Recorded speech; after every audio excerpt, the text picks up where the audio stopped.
Hello, my name is Ella Lockman, candidate number 9926, and today I will be presenting the political solutions to human trafficking.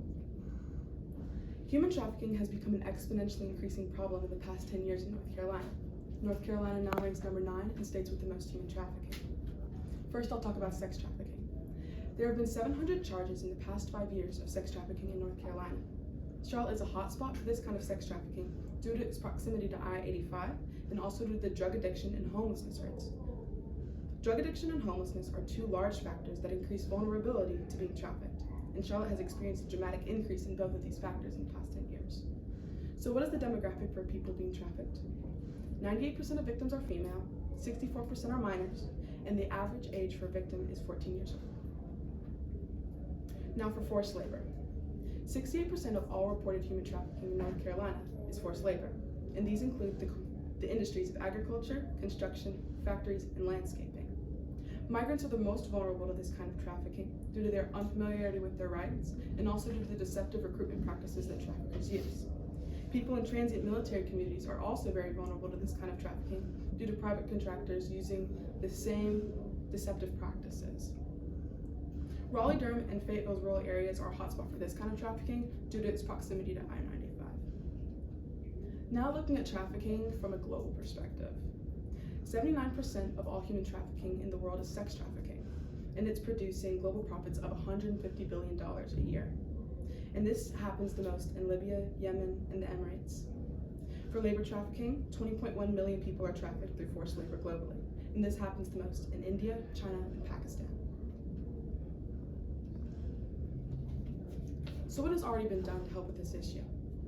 One organization that has really made a big impact on this issue is GFEMS, which is the Global Fund to End Modern Slavery. They have reduced risk of trafficking to 105,000 individuals, reached 86,000 individuals through community support services, and provided holistic trauma-informed care to 4,600 victims. Another measure that has been taken to make a big difference on this issue is the Protocol to Prevent, Suppress, and Punish Trafficking in Victims and Persons. 177 countries have signed to this, and they have provided well-planned direct assistance to victims. One organization that is very well known, but has not made as big of an impact on this issue, is the UN GIFT, which is the United Nations Global Initiative to Fight Human Trafficking.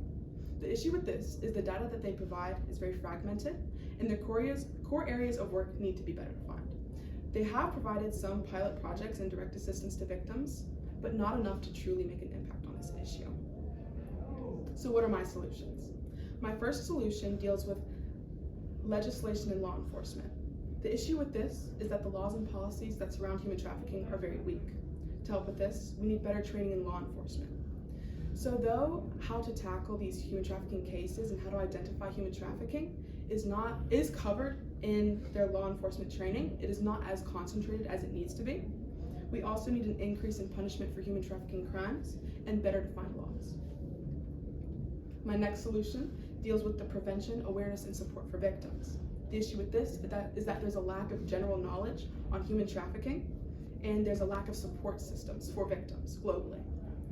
What we need is public awareness campaigns to teach people not to recognize if someone's being trafficked, and also what to do when they recognize that someone's being trafficked, who to contact, and how to help them.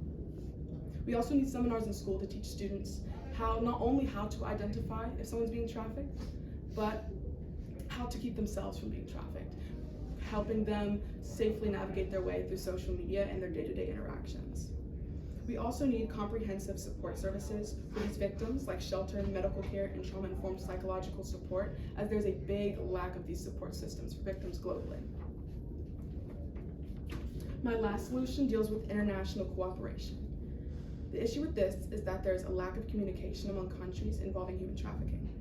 To help with this, we need collaboration with other countries to establish bilateral and multilateral partnerships. We need to share information and data with each other as countries because there's a big gap in reporting on human trafficking.